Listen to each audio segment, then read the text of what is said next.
Alright mga boss, nanasad pa sa ato ang KSS. Dini mo atong inani ang mga asymmetry sa atong gusto. Tail meat, tapos claw. Kaya syempre, dapat imong claw gyud ang imong weapon. Para siya oh. Tapos mahayang kauban. Ini mao atong gilain mga boss.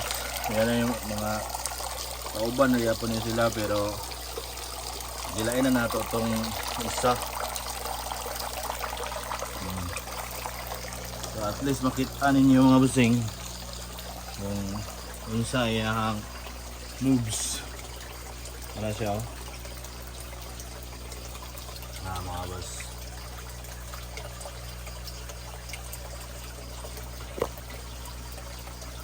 So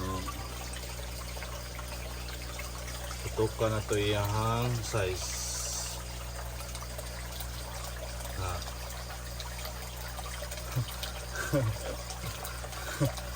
Grabe. Tail meat pa lang, claw. Muna itong gusto nga asymmetry mga boss.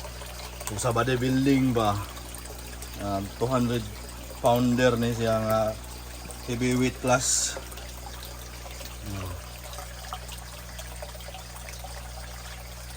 Claw mga boss oh.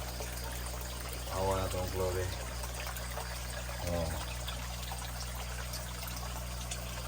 Zoom oh. Tura. So atong gilawan og carrots o integra.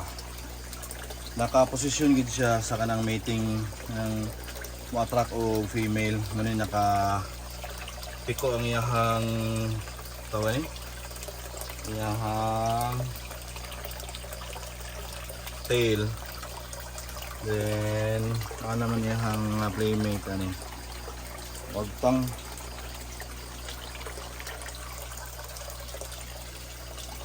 gumaday.